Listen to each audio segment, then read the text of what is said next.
Écran 120 Hz, définition Wide QHD+, Snapdragon 8 Gen 1, 3 capteurs 50 mégapixels, charge 120 watts, batterie de 4600 mAh. Le Xiaomi 12 Pro, c'est sûr, il a envie de jouer dans la cour des grands.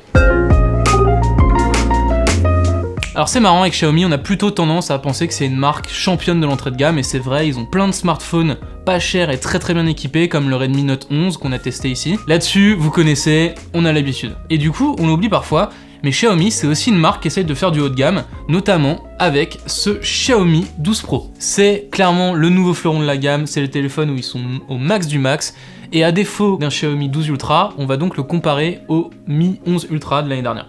Par rapport à l'année dernière, on peut déjà noter deux améliorations. La première, c'est que Xiaomi a arrêté ses bêtises avec son écran arrière, qui franchement ne servait pas à grand chose, il faisait un peu redite avec l'Always On. Et ici, ils ont opté pour un design beaucoup plus classique, avec un bloc photo beaucoup plus sobre, peut-être un peu plus passe-partout, ok, mais plus maîtrisé. C'est efficace, on a même des petites lignes de démarcation entre les capteurs, pour ceux qui aiment bien, il y a des petits détails, une petite granularité, c'est toujours ça de prix. Deuxième point à saluer, le Xiaomi 12 Pro est beaucoup plus léger. Il passe de 234 grammes à 205 grammes. Ça n'a l'air de rien comme ça, mais ça change vraiment tout en termes de prise en main. On a vraiment un smartphone qui a le bon équilibre, poids, taille de dalle, encombrement, c'est cool.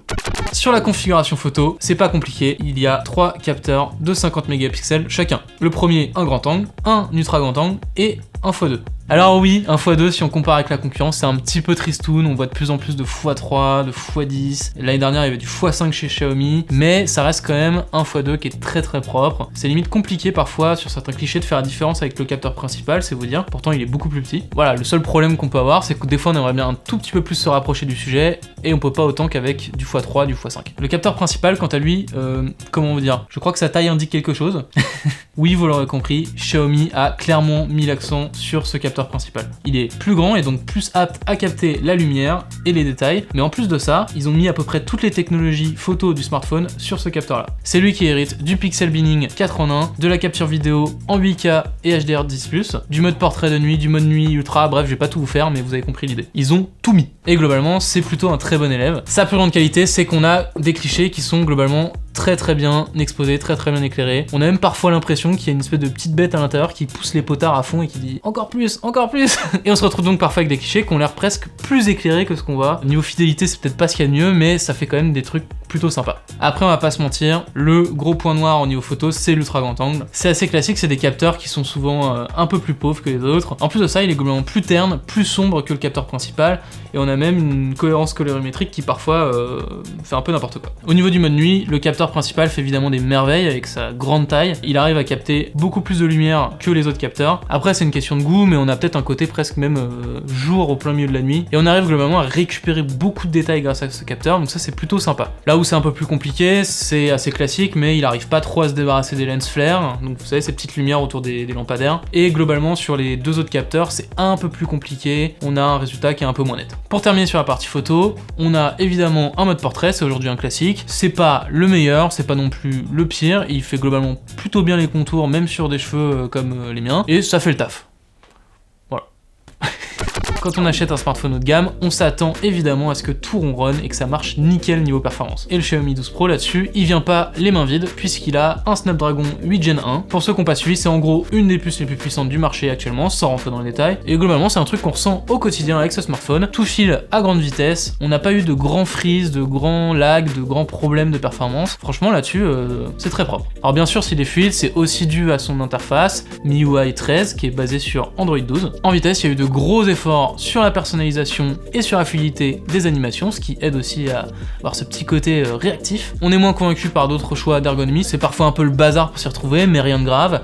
Et surtout, mention spéciale au moteur de vibration qui est juste un plaisir à utiliser et qui réagit lui aussi au doigt et à l'œil. Pour revenir à la puce, sachez qu'en jeu, là aussi ça fonctionne nickel, on l'a testé sur Fortnite, Call of et d'autres jeux 3D assez gourmands. Et ce que vous pouvez retenir, c'est qu'on peut pousser les paramètres graphiques assez loin. Sur Fortnite par exemple, on a tout mis à fond et on naviguait tranquillement entre les 30 et 60 FPS. Franchement, c'est très propre. Par contre, attention, ça va avoir tendance un petit peu à chauffer si on pousse vraiment la puce dans ses retranchements, donc faut pas hésiter à baisser un petit peu les paramètres graphiques, et là vous serez bien. Et tiens, vu qu'on parlait de jeu, j'en profite pour m'arrêter sur le son parce qu'il était tout simplement excellent. J'avais vraiment l'impression de savoir où se situait chacun de mes adversaires et c'était vraiment une expérience que j'ai trouvé plutôt agréable. Et pour y arriver, ça ne tombe pas de nulle part, le Xiaomi 12 Pro, il a un partenariat avec Harman Kardon, un spécialiste du son, et c'est ça qui lui permet de proposer ce quadruple haut-parleur et donc de proposer cette super expérience sonore. Si vous écoutez de la musique, le son il est aussi franchement bon, il met bien en avant les médiums, il a sauvé quelques basses, avoir des aigus qui sont pas trop stridents, donc là aussi c'est plutôt correct. Là où je l'ai trouvé un petit peu moins convaincant, c'est quand on regarde YouTube ou Netflix, où là j'ai trouvé que le son était un peu plus étouffé, mais rien non plus de rédhibitoire. Et le mieux quand on a une bonne puce et un bon son, c'est évidemment d'avoir un bon écran. Là-dessus, rien à dire, on a une dalle OLED, ce qui veut dire donc des contrastes infinis, une diagonale de 6,73 pouces, donc on a vraiment de la place, c'est un grand smartphone, et il est surtout très allongé avec son ratio 20/9, ce qui permet qu'à la verticale, c'est très confortable. On a aussi bien sûr du 120 Hz, c'est devenu un passage obligé pour le haut de gamme. On peut aussi mentionner une définition de 3200 par 1440, c'est plus large que du Full HD, c'est même plus large que du QHD, et franchement c'est amplement suffisant, on ne voit aucun pixel, et ça a tendance à sublimer un peu tout ce qu'on regarde dessus. Je vous vois les deux du fond, vous allez me dire, avec un grand écran comme ça, avec une puce surpuissante, il est bien ton Xiaomi 12 Pro, mais il va durer 30 minutes et il va s'éteindre. Et bah non, écoute, rassure-toi, ça va plutôt bien niveau autonomie, c'est un smartphone qui dure sans problème une journée avec un usage modéré, faudra peut-être faire un peu plus attention si vous êtes un gros utilisateur. Avec sa batterie de 4600 mAh, il est un tout petit peu au-dessus de la moyenne, on va dire. Et pour vous donner une idée, l'autre jour, je suis parti de chez moi, il était 8h30 à peu près, avec une batterie complètement chargée, et quand je suis allé me coucher vers environ minuit, on va dire, il lui restait encore 20-25% de batterie, donc c'est très correct. Pas de soucis si vous voulez sortir un vendredi soir après le boulot, donc si vous faites pas trop les foufous, si vous tirez pas trop dessus, normalement vous devriez réussir à rentrer chez vous. Après bien sûr, si vous voulez faire le déglingo quand même, il a quand même un atout par rapport à d'autres smartphones, c'est que s'il y a une petite prise dans un coin dans la soirée où vous vous trouvez, et bah vous pouvez brancher 120 watts de patate dans le Xiaomi 12 Pro et vous allez retrouver 100% de batterie en 35 minutes de charge, ce qui est quand même franchement rapide. Ça permet quand même de partir le cœur léger à l'aventure en soirée, tant que vous avez le chargeur avec vous. Alors là-dessus, je vous préviens quand même, ça reste une belle brique.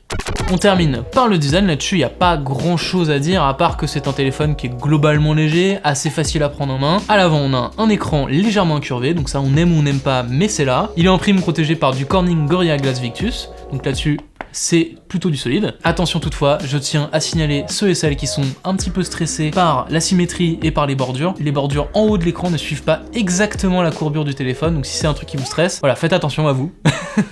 Soignez-vous.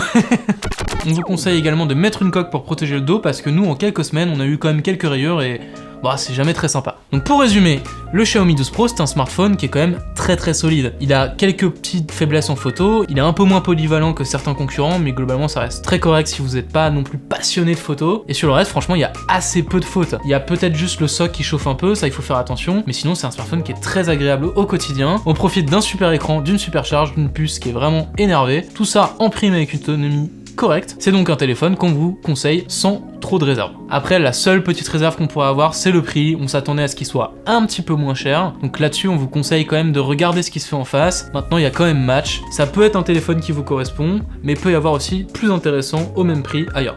Merci infiniment d'avoir regardé cette vidéo jusqu'au bout, on espère qu'elle vous aura plu. Si vous voulez aller plus loin dans les détails et dans le test, vous avez justement le test complet, les choses sont bien faites, en description de cette vidéo. Bien sûr, n'hésitez pas, si ce n'est pas déjà fait, à vous abonner à notre chaîne YouTube pour voir d'autres tests de smartphones ou d'autres objets tech qui pourraient vous intéresser. Vous pouvez également nous suivre sur nos réseaux sociaux, nous sommes sur Twitter, Snapchat, Twitch, etc. etc. Venez-y, on y est bien. Moi je vous dis à très bientôt sur Frandroid.